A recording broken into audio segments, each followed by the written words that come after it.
Imagine dropping everything to sit in a courtroom for weeks, crying on the stand, reliving the worst moments of your life, only for the final headline to read, "Blogger beats Megan Thee Stallion?"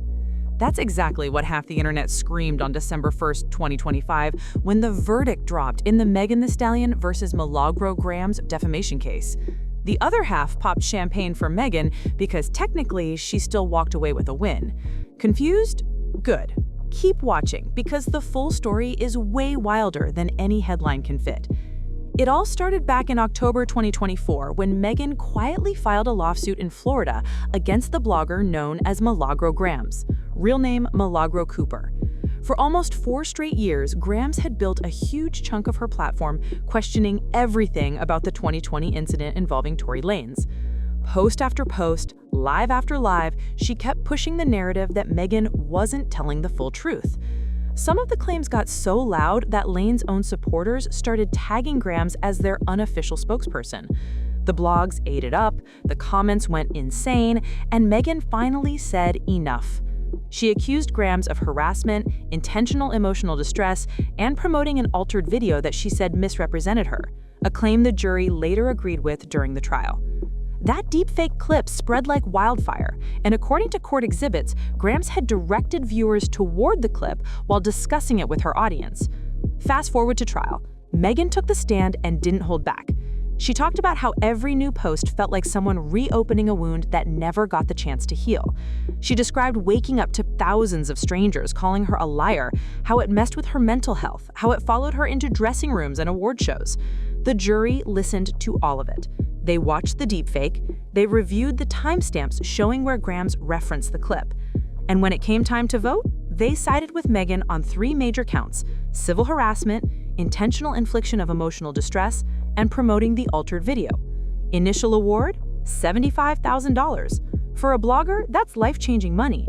For Megan, it wasn't even about the cash. It was about being believed.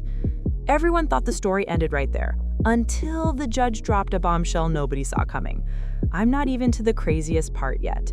The same ruling that handed Megan a victory also handed Grams the biggest loophole in Florida law.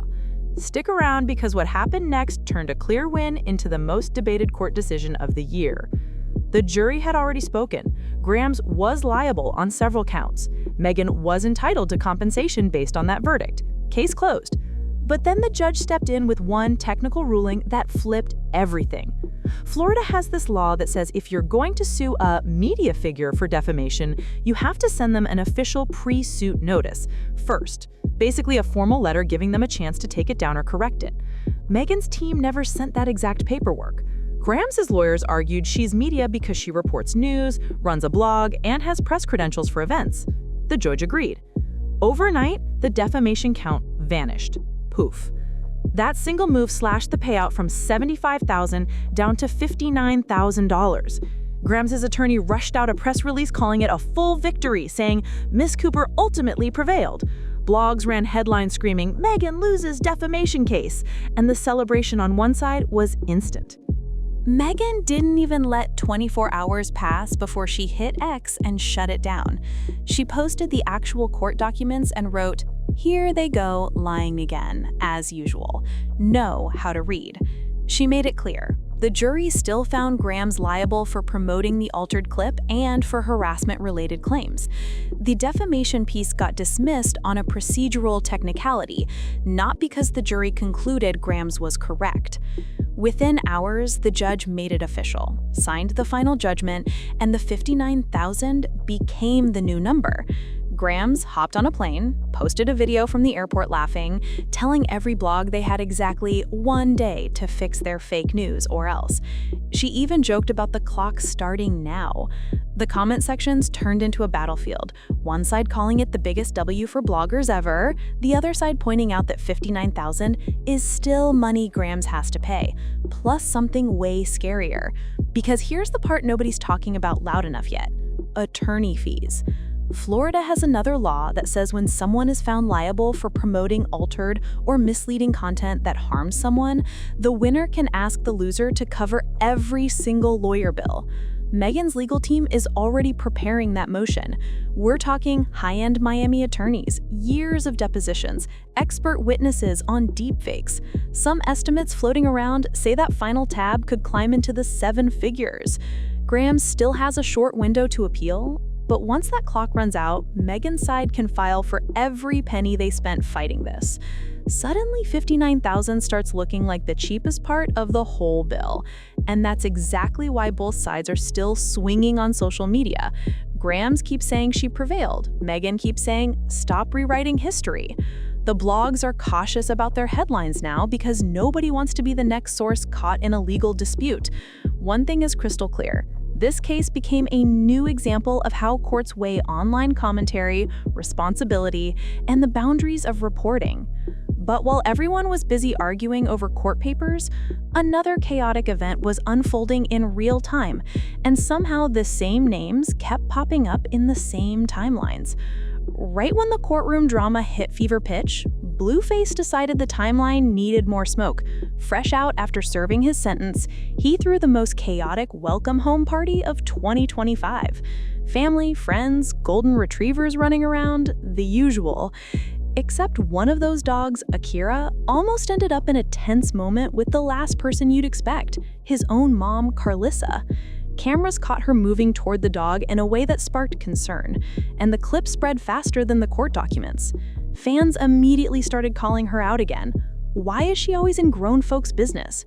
Carlissa's been a major topic in the comment sections ever since she started live streaming rants about Chrisanne, Jaden, Hasley, anybody Blueface dates, really. The party was supposed to be a celebration, but half the internet was just yelling, "Ma'am, go sit down." Same energy, different day. And that's the wild part.